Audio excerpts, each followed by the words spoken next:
Os Estados Unidos chegaram ao topo do mundo no século XX. Criaram a maior economia da história. Dominaram militarmente, culturalmente e economicamente. Mas agora, com as guerras comerciais, aumento de tarefas, ameaças de colapso do dólar e um país completamente dividido, surge uma pergunta que antes parecia impensável. Será que estamos vivenciando o início do fim dos Estados Unidos como superpotência? E o nome que aparece no centro desse furacão é ele, Donald Trump. Mas para entender Donald Trump, você precisa entender 80 anos de história econômica americana. Porque acredite, o que está acontecendo agora não começou ontem. Vem comigo, você nunca mais vai olhar para a economia do mesmo jeito. Imagine um mundo completamente devastado.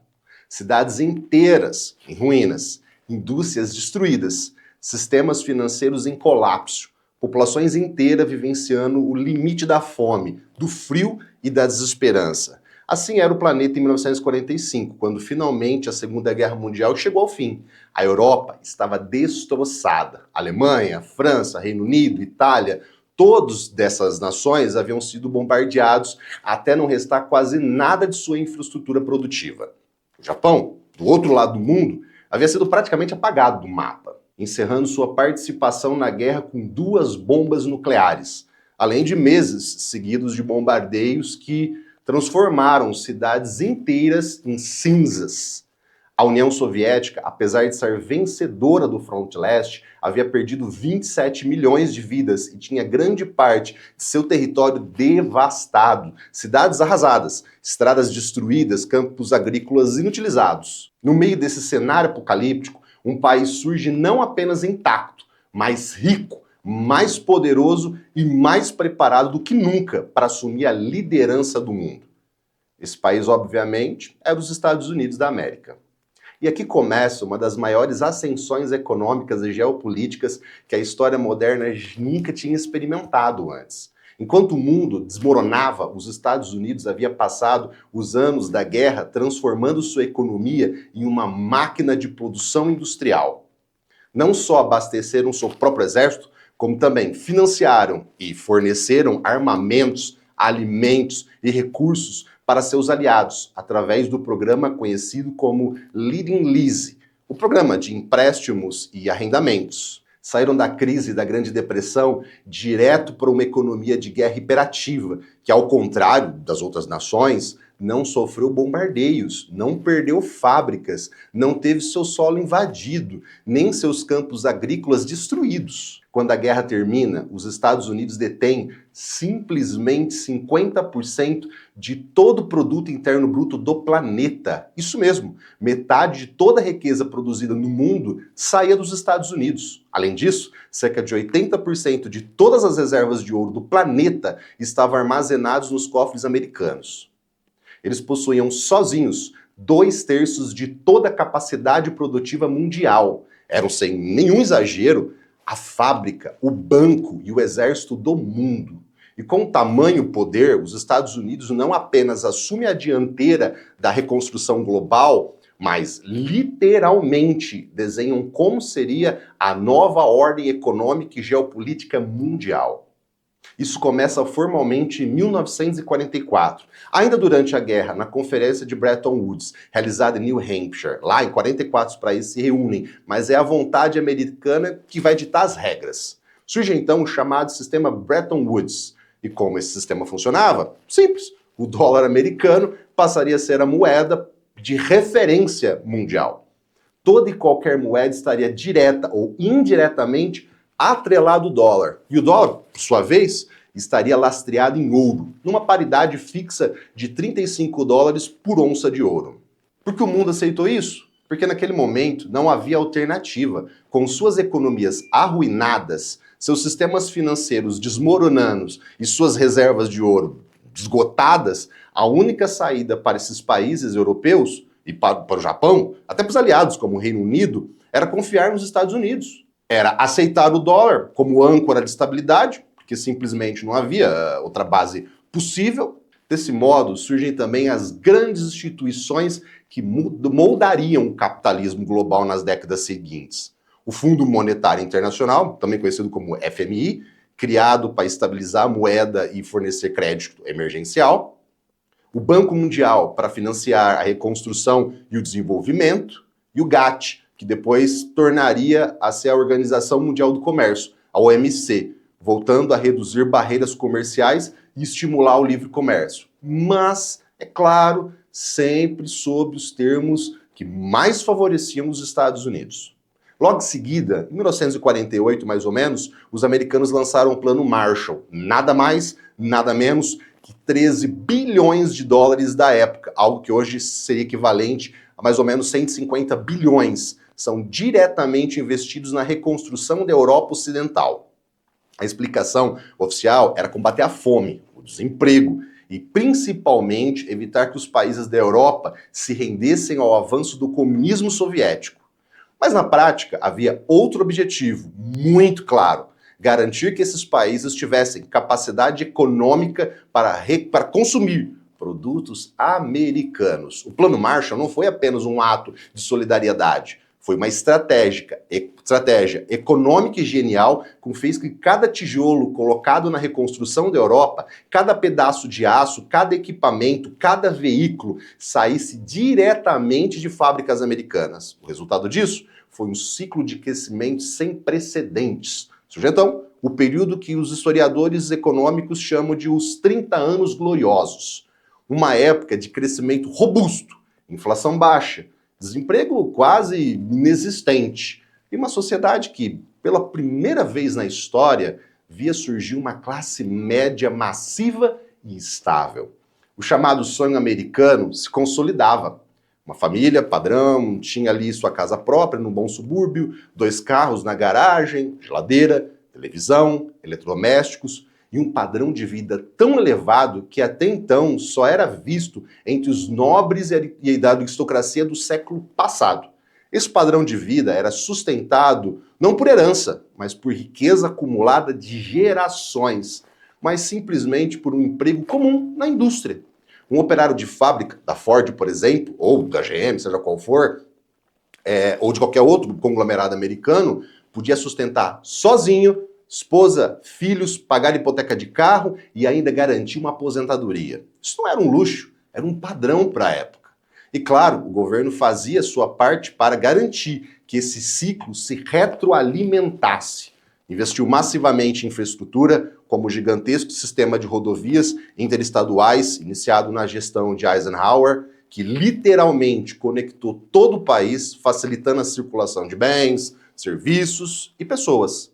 Financiou também educação e saúde, com programas como o G.I. Bill, que garantiu educação superior para milhões de veteranos de guerra. E, posteriormente, na década de 60, com os programas Medicare e Medicaid, que começaram a estruturar a saúde pública para idosos e pessoas de baixa renda nos Estados Unidos. Mas, apesar de toda essa aparente perfeição, existiu uma bomba relógio sendo silenciosamente armada. O próprio sucesso do Plano Marshall e da reconstrução global significava que, em algum momento, o Japão, a Alemanha, a França, o Reino Unido e outras nações voltariam a ser concorrentes direto da indústria americana. Eles estavam sendo reconstruídos e iriam, inevitavelmente, disputar espaço no mercado global.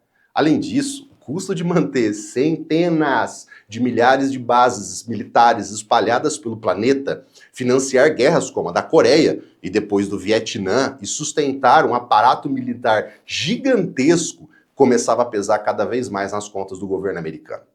A partir dos anos 60, mais ou menos isso, os gastos militares, os programas sociais e a manutenção da ordem global começava a superar a capacidade real de arrecadação do governo. E qual foi a solução encontrada? A mais clássica de todas na história das finanças: imprimir mais dinheiro. O problema é que esse dinheiro era, teoricamente, lastreado em ouro. E os países começaram a perceber que os Estados Unidos estavam emitindo mais dólares do que efetivamente tinha ouro para garantir. França, Alemanha e outros países começaram então a solicitar a conversão de seus dólares em ouro, exatamente como previu o acordo de Bretton Woods. Isso cria uma pressão insustentável sobre os cofres americanos. Uma crise silenciosa, uma espécie de corrida para os cofres de Fort Knox. E essa crise explode em 71, quando Richard Nixon, em rede nacional, faz um pronunciamento que muda completamente o rumo da história americana mundial. A partir de hoje, o dólar não será mais conversível em ouro. The strength of a nation's currency is based on the strength of that nation's economy. And the American economy is by far the strongest in the world. Accordingly, I have directed the Secretary of the Treasury to take the action necessary to defend the dollar against the speculators. Ouro. Bretton Woods, na prática, morre ali. O dólar e, consequentemente, todo o sistema financeiro mundial deixa de ser lastreado em qualquer coisa tangível e passa a ser sustentado apenas na confiança.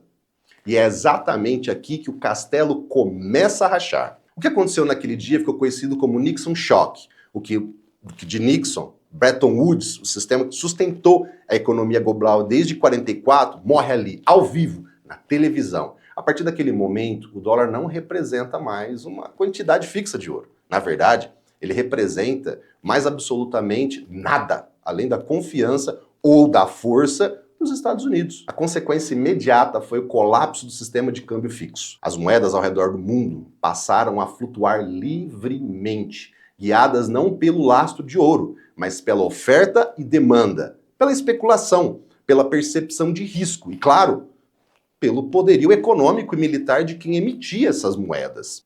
Mas essa decisão não foi apenas uma manobra técnica. Ele marcou uma mudança filosófica e estrutural na economia global. A partir daquele momento, o dinheiro deixava de ser uma representação de riqueza física, no caso ouro, prata, terra, e passava a ser uma abstração pura. Uma promessa, um pedaço de papel ou números numa tela que só tinham valor porque todos concordavam que tinha valor. Na prática, os Estados Unidos havia dado um calote no mundo. Eles disseram, vocês aceitaram nossos dólares porque nós prometemos que eles valiam ouro, mas agora vocês vão aceitá-los porque somos Estados Unidos. E ponto final. E o mais impressionante, o mundo aceitou. Não porque queria, mas porque não tinha escolha. O dólar já estava tão profundamente enraizado nas transações internacionais, no comércio, nos contratos, nos financiamentos, que não havia alternativa realista naquele momento. Mas claro, isso não veio sem consequência. A partir daí, abre-se uma nova era, marcada pela inflação, choque no petróleo, crises cambiais e uma crescente dependência do mundo inteiro na capacidade ou na vontade dos Estados Unidos de continuar a emitir dólares. E é nesse novo mundo, sem lastro, sem âncora, baseado na confiança e no poder militar, claro, que o sistema financeiro global passa a operar. E se você acha que isso não tem conexão direta com os problemas que vemos hoje, inflação, bolhas, crises, guerras comerciais e até Donald Trump, você tenha certeza, tudo isso começou exatamente aqui, com um sistema, com um simples discurso, na verdade. Nixon não apenas matou Bretton Woods, ele lançou bases dos sistemas que hoje desmorona. Quando Richard Nixon, em 71, rompeu oficialmente esse sistema do Bretton Woods e desligou o dólar do ouro, ele abriu uma porta que não poderia ser mais fechada. O dinheiro, que até então era uma representação física da riqueza, se tornava oficialmente uma abstração. Um pedaço de papel, ou melhor, uma unidade digital de valor que só tinha significado porque o mundo concordava que aquilo representava algo. Mas existia uma questão crítica. O que sustentaria essa confiança no dólar, agora que não tem mais ouro por trás dele? E a resposta veio de onde até então poucos imaginavam: o petróleo. 2 anos depois, em 73, o mundo foi jogado em uma crise sem precedentes. Ela não foi causada por colapso bancário, por guerra direta entre grandes potências ou por falência de governos, mas sim por uma decisão tomada por um punhado de países que até então estavam acostumados a ser tratados como peças menores do xadrez global. Em outubro de 73, durante a Guerra do Yom Kippur, um conflito entre Israel e uma coalizão de países árabes liderados pelo Egito e pela Síria, os Estados Unidos, como sempre, ofereceram apoio militar total a Israel.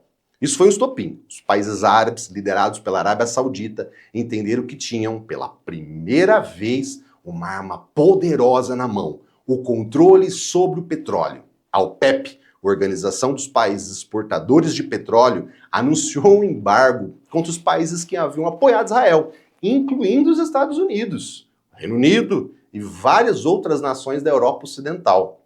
O resultado foi simplesmente catastrófico para a economia global. O preço do barril de petróleo quadruplicou quase da noite para o dia. Postos de gasolina dos Estados Unidos passaram a ter filas quilométricas. Havia racionamento de combustível nos Estados Unidos. Em várias cidades americanas, a gasolina simplesmente acabou. Mas isso era apenas a ponta do iceberg. O petróleo é apenas combustível e ele é a base de toda a cadeia produtiva moderna. Toda a indústria, do transporte à fabricação de plástico, de fertilizantes agrícolas a eletrônicos, depende direta ou indiretamente do petróleo. Quando o preço do petróleo sobe, tudo dispara junto: transporte, alimento, energia, bens de consumo, e foi exatamente isso que aconteceu. Pela primeira vez, os Estados Unidos e o mundo desenvolvido experimentavam algo que até então parecia impossível dentro dos manuais clássicos de economia: a estagnação. Uma combinação perversa de inflação alta, crescimento econômico estagnado e desemprego elevado. Até aquele momento, se acreditava que a inflação, o desemprego não poderiam coexistir. Os anos 70 provaram que poderia sim, e da pior forma possível. Nos Estados Unidos, os índices de inflação ultrapassaram os 2 dígitos. O desemprego disparou. O poder de compra da classe média, aquele que havia sustentado o American Dream, o sonho americano, nas décadas anteriores, começou a derreter rapidamente. Junto com ele, derretia também a crença de que os Estados Unidos era uma nação imune a crises até então. Parecia ser exclusividade de países pobres. Diante desse cenário, os Estados Unidos se depara com uma verdade desconfortável. Sem o ouro para lastrear o dólar, eles precisavam encontrar um novo pilar que sustentasse a nova moeda americana. E foi até que os bastidores da geopolítica, uma negociação mais importante e mais obscura do século XX, foi selada.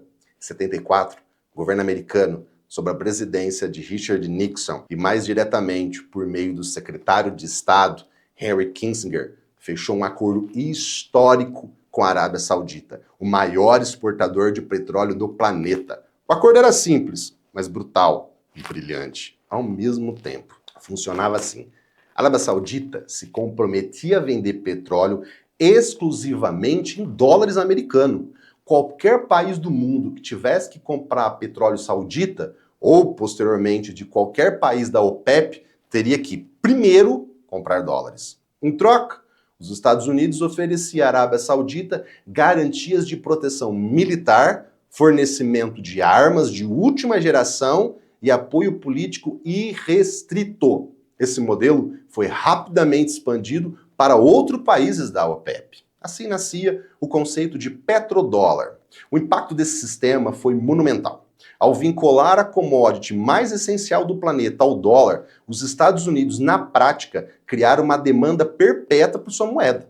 Quando o mundo inteiro, querendo ou não, precisava de dólares para comprar, obviamente, o petróleo, isso significava que os Estados Unidos podiam continuar imprimindo dinheiro sem lastro em ouro, porque de uma forma ou de outra, sempre haveria demanda global por dólares. Na prática, os Estados Unidos transformaram o petróleo no novo lastro de dólar.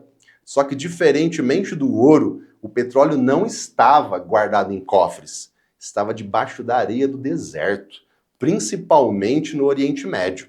Isso explica, a partir daí, o enorme interesse geopolítico americano naquela região. Guerras, intervenções, apoios a regimes, proteção de aliados estratégicos, tudo isso não era e nunca foi apenas por democracia ou segurança internacional. Era, antes de tudo, sobre garantir que o fluxo de petrodólares jamais fosse interrompido. Mas se por um lado esse acordo salvou o dólar e sustentou o poder americano nas décadas seguintes, por outro lado, criou um tipo de fragilidade. O sistema agora dependia profundamente da estabilidade ou da manipulação, digamos a verdade, do Oriente Médio. E mais, alimentava ciclos de bolhas, crises e uma desconexão crescente entre o valor real das coisas e os valores representados no sistema financeiro global. A década de 70, portanto, se encerra com um paradoxo brutal. De um lado, os Estados Unidos conseguem evitar, no curto prazo, o colapso de sua moeda no seu primeiro império econômico, mas do outro, começa a construir um castelo de cartas, onde todo equilíbrio depende de fatores externos, voláteis, imprevisíveis e frequentemente explosivos.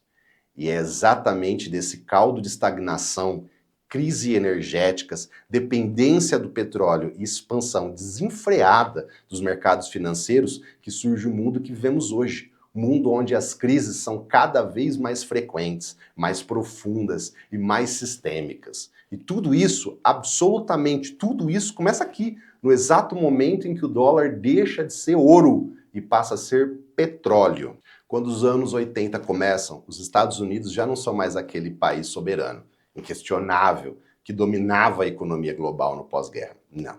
O país ainda é, sem dúvida, a maior economia do planeta, o centro financeiro, cultural, militar e político do mundo.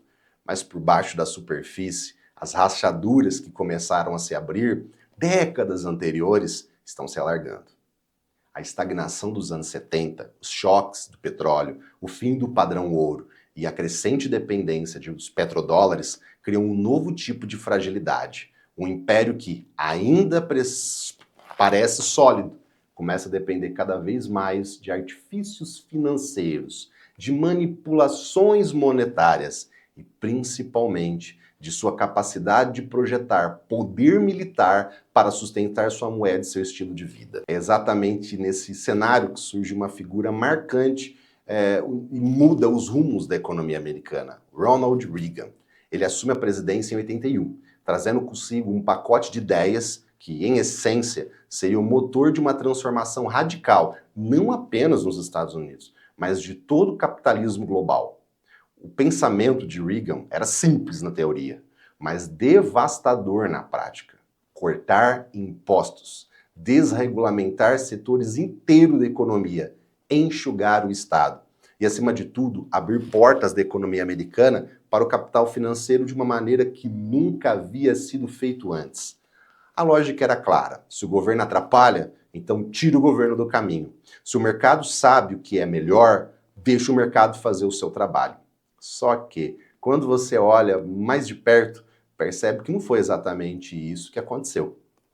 Porque, ao mesmo tempo em que Reagan pregava o livre mercado, ele também elevava os gastos militares a níveis estratosféricos. A Guerra Fria estava no seu auge. Havia uma corrida tecnológica e militar contra a União Soviética, que exigia trilhões de dólares. Para sustentar isso, o governo americano passou a operar déficits públicos cada vez maiores, financiados não por aumento de impostos, mas pela emissão de títulos, pela dívida. Essa é uma mudança estrutural. A economia americana começa, a partir dos anos 80, a se deslocar do setor produtivo para o setor financeiro. Wall Street passou a ser mais importante do que o Main Street. O mercado de ações, os fundos de investimento, os derivativos, os instrumentos financeiros complexos passaram a ocupar um espaço cada vez maior no PIB americano, enquanto a indústria lentamente começa a definhar. Motivo? Globalização. Com a desregulamentação e os avanços tecnológicos daquela época, ficou mais barato produzir fora dos Estados Unidos. Óbvio, as empresas percebem que podem fabricar seus produtos na China, no México, em Taiwan, na Coreia do Sul, pagando uma fração do que pagaria a um trabalhador americano. As cadeias de suprimentos se tornam globais com isso. A mão de obra barata, aliada à facilidade de transporte e de comunicação, cria um novo modelo econômico. o da produção offshore. E os efeitos disso são devastadores para a classe trabalhadora americana. Fábricas que durante décadas sustentaram famílias inteiras começaram a fechar. Cidades industriais conhecidas como o Rust Belt, o cinturão de ferrugem, passaram pouco a pouco a se transformar em cidades fantasmas. Prédios industriais são abandonados, o desemprego estrutural explode nessas regiões. E com ele vem a degradação social, o aumento da criminalidade, o abuso de drogas, a desesperança. Mas não se engane, isso não foi uma consequência indesejada. Foi escolha consciente, feita pelas elites econômicas e políticas. As grandes corporações americanas triplicaram seus lucros. Os CEOs passaram a ganhar de centenas mais do que um trabalhador médio. O mercado financeiro explode. Quem tem ativos, ações, imóveis, fundos, enriquecem como nunca. Quem trabalha, perde tudo. Nos anos 90, com Bill Clinton, essa lógica não apenas continua, ela se acelera. Clinton, apesar da democracia, é um dos maiores defensores da globalização. Seu governo fecha o NAFTA, acordo de livre comércio com Canadá e México, que na prática desmonta o que restava da proteção industrial americana. Ele também impulsiona a entrada da China na Organização Mundial do Comércio, abrindo ainda mais o mercado americano para produtos chineses. A promessa é de que a globalização traria prosperidade para todos, que ao baratear produtos e ao expandir os mercados, tanto americanos quanto chineses, mexicanos, europeus e asiáticos se beneficiariam. E de fato, os preços caíram, as prateleiras dos supermercados ficaram mais cheias. A tecnologia se democratizou, mas ao mesmo tempo, o trabalhador americano percebeu algo que não tinha preço: a dignidade de viver seu próprio trabalho. As décadas de 50, 70, 60, um operário podia comprar uma casa, 2 carros, pagar a faculdade dos filhos, se aposentar com dignidade. Agora, nos anos 90 e 2000, isso era impossível. O americano médio se vê pela primeira vez em gerações diante da perspectiva de que seus filhos viverão pior do que ele viveu. E como se não bastasse, a financeirização da economia cria seus próprios monstros. Com juros cada vez mais baixos e a expansão de crédito, as famílias são incentivadas, ou melhor, empurradas a viver não do salário, mas do endividamento, coisa que a gente conhece aqui no Brasil. Cartão de crédito, financiamento estudantil, hipoteca. O consumo continua, mas sustentado por uma bolha crescente de dívidas. O ápice desse modelo chega nos anos 2000, quando o mercado imobiliário se transforma na maior bolha da história americana. Bancos, seguradoras e fundos de investimentos começam a criar produtos financeiros tão complexos e tão desconectados da realidade, como os derivativos de hipoteca subprime, que a economia global inteira se torna uma espécie de cassino gigantesco. A lógica é clara. Não importa se uma família consegue pagar sua casa. Importa apenas que aquele pedaço de dívida pode ser empacotado, vendido, revendido, transformado em bônus, em crédito, em aposta. A economia, que por décadas foi baseada na produção, no trabalho, na geração de valor real, agora está completamente subordinada à especulação financeira. E é exatamente essa lógica que leva ao colapso de 2008, quando o castelo de cartas dos bancos começam a ruir. O mundo inteiro percebe que aquela economia pujante dos Estados Unidos era, na verdade, um balão inflado por dívidas, especulação financeira e promessa vazia. Mas aqui uma coisa fundamental precisa ser dita. Esse colapso não surge do nada. Ele é resultado direto de décadas de um modelo que escolheu enriquecer acionistas à custa de destruição da classe média, que escolheu priorizar o lucro de curto prazo, mesmo que isso significasse sacrificar gerações inteiras de trabalhadores, que trocou fábrica, emprego, comunidades por planilhas, derivativos e bônus milionários em Wall Street. E mais do que isso, é desse ressentimento, essa sensação de traição, desse vazio deixado na indústria, que nasce o caldo perfeito para surgimento de lideranças populistas, que anos depois chegariam forte na figura de um nome que se torna central no debate político do século XXI, Donald Trump. Se existe um ponto de história recente que escancara de maneira absolutamente cruel o fracasso do modelo econômico adotado pelos Estados Unidos nas últimas décadas, esse ponto é, sem dúvida, o ano 2008. E é preciso entender que a crise de 2008 não foi um raio em um céu azul, foi uma surpresa. Não foi, como tentar vender na época, um acidente inesperado do sistema financeiro. Na verdade, ele foi consequência lógica, inevitável e matemático de um modelo econômico que, desde os anos 80, vinha trocando a produção pela especulação, o trabalho pelo endividamento, a indústria pelo cassino de Wall Street.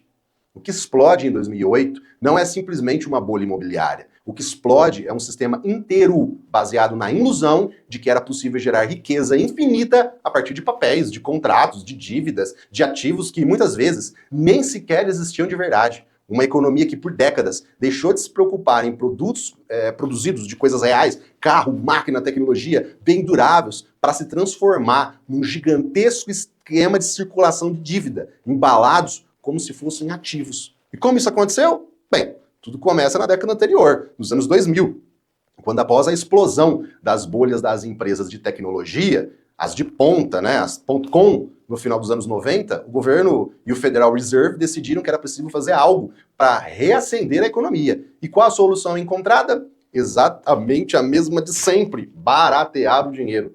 Juros próximos do zero, crédito fácil, política que incentivava bancos a emprestar para quem não tinha como pagar. E claro, mercados financeiros prontos para transformar esses empréstimos de altíssimo risco em produtos sofisticados, empacotados e vendidos para investidores do mundo inteiro, como se fossem investimentos seguros. O sonho americano nasce. O mercado imobiliário se torna o epicentro dessa operação. Comprar uma casa não era mais uma necessidade, era um investimento garantido. Casas nunca iriam desvalorizar, diziam. Portanto, se você não podia pagar, não importava. A lei ia te financiar. E se você não pagasse seu imóvel, ele seria tomado, revendido. E todos nesse meio de caminho, banco, seguradora, fundos de hedge, investidores, teriam lucrados antes que esse problema aparecesse. Esse jogo de empacotar hipotecas de péssima qualidade, os chamados subprimes, e transformá-las em ativos negociáveis, espalhavam-se como fogo pelo sistema financeiro global. Até claro, a realidade bate na porta. Em 2007, os primeiros sinais aparecem. Pessoas começam a não conseguir pagar suas hipotecas. Os bancos começam a acumular prejuízos. E então, como num efeito dominó, a confiança do mercado financeiro evapora. O que parecia ser uma bolha localizada no setor imobiliário americano se transforma rapidamente em uma crise bancária global, que arrasta mercados de ações, empresas, empregos e governo para um colapso de proporções históricas. O momento simbólico desse colapso é, sem dúvida, a falência do Lehman Brothers, um dos maiores e mais antigos bancos de investimento dos Estados Unidos, em setembro de 2008. Quando Lehman quebra, o mundo entende que ninguém está seguro. O sistema financeiro até então considerava o pilar indestrutível da economia global desmoronando diante dos seus olhos e de bilhões de pessoas. Então acontece algo que até então, até aquele momento, parecia impossível. Os governos, especialmente o dos Estados Unidos, que por décadas pregaram o livre mercado, a não intervenção estatal, o capitalismo de risco, faz exatamente o contrário do que se defendiam. Eles intervêm, e intervêm pesado. Bilhões, não, trilhões de dólares injetados na economia. Não para salvar famílias, não para proteger trabalhadores, mas para reconstruir as cidades industriais devastadas. Também não, era para salvar os bancos. O choque para a população americana é devastador. A mensagem é clara e cruel. Quando você perder seu emprego, sua casa, seu plano de saúde, o sistema diz que é problema seu. Mas quando um banco, um bilionário, um banqueiro, uma seguradora, um fundo de investimento se encontra prestes a quebrar, aí sim, aparece dinheiro do nada. Trilhões foi necessários, sem limites. E esse é o momento em que milhões de americanos olham ao redor e percebem, com uma clareza brutal, que o sistema não foi feito para eles. Nunca foi. O sonho americano morre definitivamente. E morreu não nas mãos de um governo socialista, de uma revolução ou de uma guerra, mas pelas próprias mãos do capitalismo financeiro que, por décadas, preferiu enriquecer uma elite minúscula às custas da destruição da classe média. esse ressentimento, essa sensação de traição não desaparece com o tempo. Pelo contrário, ela fermenta e se acumula silenciosamente nas cidades do interior, nas regiões industriais abandonadas, no coração da América esquecida. Exatamente aquela que foi sacrificada no altar da globalização e da financiarização. Nos anos seguintes, os Estados Unidos tecnicamente se recuperam. Tecnicamente, porque a Bolsa de Valores volta a bater recordes. As empresas de tecnologias crescem exponencialmente. O Vale do Silício explode em riqueza. Mas para a maioria das pessoas, essa não é uma recuperação global. É uma bolha, uma miragem. Porque no mundo real, o emprego de qualidade desapareceu. O salário estagnou, as dívidas só crescem e a desigualdade atinge níveis que não era visto desde a época da Grande Depressão. E é esse caldo tóxico de frustração, raiva, descrença nas instituições e no sistema político que surge com força o populismo moderno. As pessoas começam a buscar respostas, começam a buscar culpados, como sempre. E, naturalmente, surge uma figura de quem promete devolver à América aquilo que ela perdeu. Um homem que surge dizendo exatamente que milhões de pessoas pensavam, mas que ninguém da elite tinha coragem de dizer. Eles roubaram seu futuro. Os acordos comerciais destruíram nossos empregos. Os políticos de Washington te traíram. A China nos roubou. A imigração desvalorizou seu salário. Nós vamos fazer a América grande novamente. Esse homem tem nome, você já conhece. E esse nome é Donald Trump. Aqui, meus amigos, começa um novo capítulo da história. Não apenas dos Estados Unidos, mas do mundo. O capítulo onde consequências de décadas de escolhas econômicas, de ganância, de especulação e de desprezo pela classe trabalhadora, finalmente bate a porta e mudam para sempre o curso da história. O ano é 2016, após décadas de uma economia que parecia crescer, mas que crescia apenas para os ricos, os Estados Unidos estão internamente mais divididos do que nunca. Na superfície, o país parece estar bem. A Bolsa de Valores atinge recordes históricos, as empresas de tecnologia são agora as maiores do mundo, a Apple, a Amazon, o Google, o Facebook se tornam impérios corporativos com um valor de mercado maior que o próprio PIB de muitos países. Mas do lado de fora, das grandes cidades, longe dos prédios de vidro do Vale do Silício, longe das avenidas reluzentes de Nova York, existe uma outra América. Uma América esquecida. Uma América onde as fábricas fecharam, onde o emprego sumiu, onde a epidemia de opioides tomou conta, onde a expectativa de vida pela primeira vez na história moderna americana começa a cair. E é exatamente aqui que surge Donald Trump, um empresário, uma celebridade, um outsider político, mas, sobretudo, alguém que sabe olhar diretamente no olhar de milhões de americanos e dizer: vocês não estão errados. Sim, eles roubaram seu futuro. Trump surge não sem causa, mas como um sintoma perfeito de uma crise que vinha sendo gestada há décadas. Ele não precisou inventar uma revolta. Ela já existia. O que ele fez foi simplesmente colocá-la em palavras. Palavras que até então nenhum político tradicional tinha coragem de dizer. E sua mensagem era brutalmente simples. Vamos fazer a América grande de novo. E como se faz isso? A resposta para Trump era direta e pragmática, protegendo o que restou da indústria americana, trazendo de volta os empregos que haviam sido exportados nas últimas décadas e encerrando o que ele chama de acordos comerciais ridículos, que, segundo ele, só beneficiavam a China, o México, a Europa e prejudicava diretamente os trabalhadores americanos. A ferramenta para fazer isso? Tarifas, as guerras comerciais, o protecionismo. Trump olhou para o mapa econômico dos Estados Unidos e entendeu exatamente onde estavam os votos que poderiam levá-lo à Casa Branca. Não era nas costas, nem nas grandes metrópoles, nem no Vale do Silício.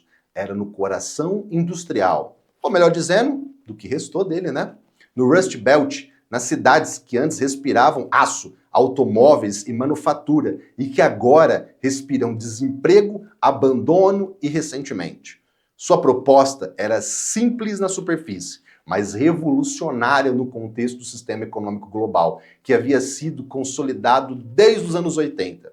Se a China quer vender nos Estados Unidos, vai pagar tarifa. Se a Europa quer exportar seus carros para cá, também vai pagar tarifa. Se o México quer mandar seus produtos para cá, então que prepare seu bolso. O que for preciso para proteger a América, nós faremos. Isso que ele disse e isso que ele fez. Durante seu primeiro governo, Trump não apenas rompeu com décadas de consenso sobre o livre comércio, como entrou de cabeça naquilo que se tornou a maior guerra comercial da década desde os anos 30.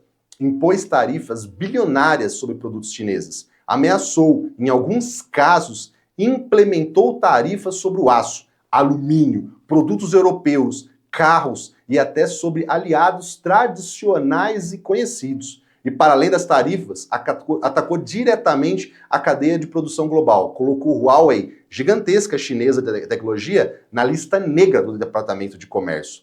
Iniciou assim uma guerra não apenas econômica, mas também tecnológica, tentando sufocar o avanço da China em setores estratégicos, como o 5G, a inteligência artificial e a de semicondutores. A lógica era clara. Se não podemos competir de forma justa, segundo Trump, então vamos mudar a regra do jogo.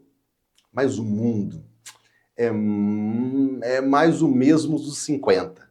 A economia global, profundamente interconectada, não responde mais de maneira simples a esse tipo de manobra. As tarifas, que supostamente deveriam proteger os trabalhadores, acaba inevitavelmente encarecendo produtos dentro do próprio Estados Unidos. O aço fica ainda mais caro, o alumínio ainda mais caro, componentes importados ainda mais caro. E no final da linha, quem vai pagar é sempre o consumidor americano. Ao mesmo tempo, outros países começam a reagir. A China também põe suas próprias tarifas, reduz compras de produtos agrícolas americanos. A Europa ameaça a retaliação. México e Canadá renegociam. Sob pressão, o NAFTA dando origem ao USMCA, um acordo mais favorável, em que em alguns aspectos aos Estados Unidos, mas que não resolve de fato o problema estrutural que Trump briga.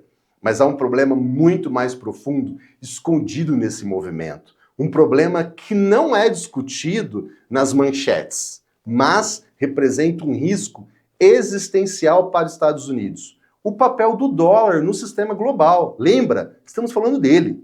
Desde os anos 70, o consumo de dólar se manteve como uma moeda de reserva global. Mas era lastreado em ouro, mas sim sustentado pela confiança do governo americano na sua economia. Lembra? E, sobretudo, pelo sistema de petrodólares depois. Mas as guerras comerciais, o aumento do protecionismo e a percepção crescente de que os Estados Unidos estavam se tornando um parceiro econômico instável começou a gerar fissuras nesse sistema. Países como a China, a Rússia, aceleraram seu programa de desdolarização. Sim, fechando acordos bilaterais em suas próprias moedas. A Arábia Saudita, historicamente o pilar do petrodólar, começa a flertar com a possibilidade de vender petróleo em yuan, a moeda chinesa. E no meio desse tabuleiro surgem movimentos de blocos econômicos como os BRICS, a Eurásia, Ocean, tentando construir sistemas financeiros paralelos que não dependem mais do dólar. E se isso realmente acontecer, o que acontece com os Estados Unidos se de repente o mundo inteiro não precisar mais de dólar para comprar energia, para financiar o comércio, para investir? A resposta é tão simples quanto aterradora: o colapso. Porque se o mundo não precisar mais de dólar, então os trilhões de dólares espalhados pelo planeta começam a voltar para casa. Isso significa hiperinflação, significa colapso do mercado de títulos, significa que os Estados Unidos não poderão mais financiar seus próprios déficits imprimindo dinheiro. A era Trump, portanto, não é apenas sobre guerra comercial, não é apenas sobre proteger empregos ou aumentar tarifas.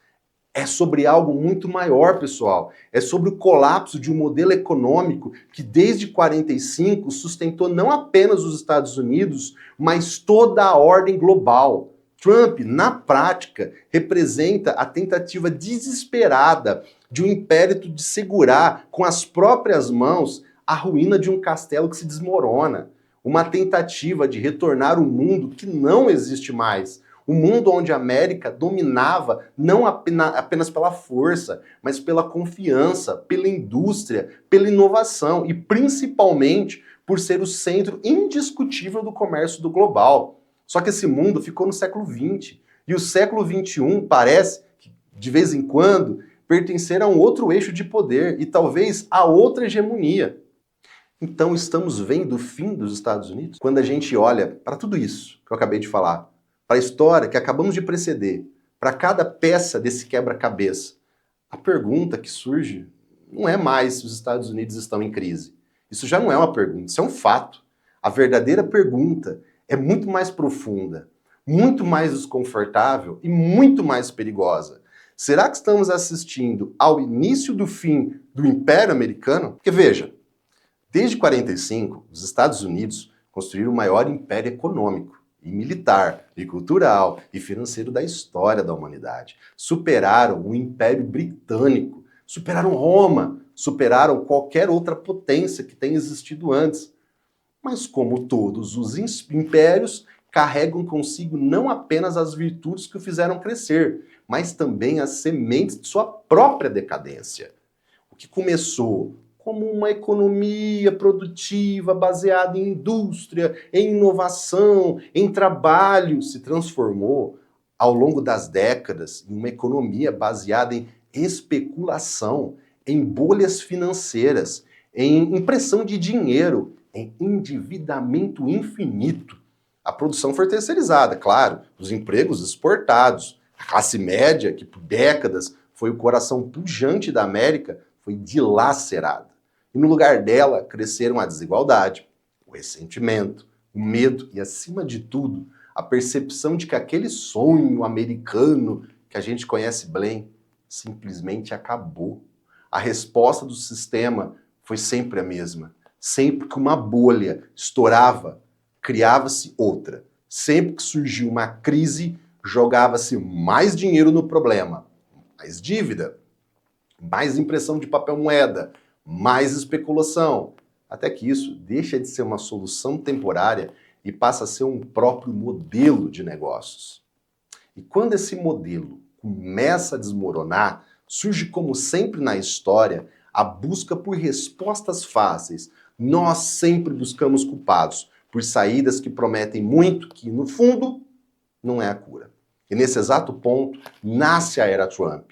Uma tentativa desesperada e até certo ponto inevitável de olhar para um passado que não existe mais e dizer: não queremos aquilo de volta.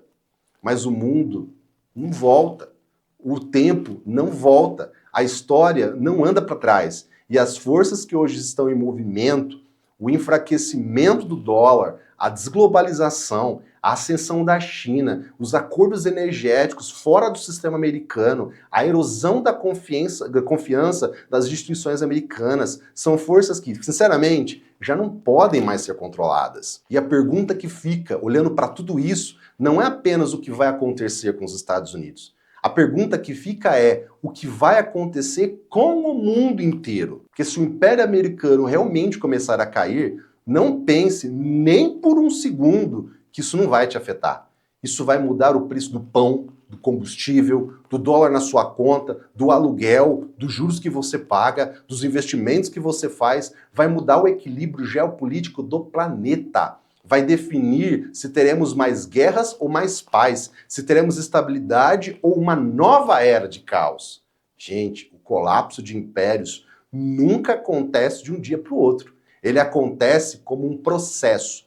Primeiro lentamente, depois de repente. E se estuda história, quem estuda ciclos econômicos sabe que todos os sinais já estão na mesa. O que parecia impossível começa a parecer inevitável. E agora, eu viro essa pergunta para você que está me ouvindo. De fato, assistimos o fim dos Estados Unidos?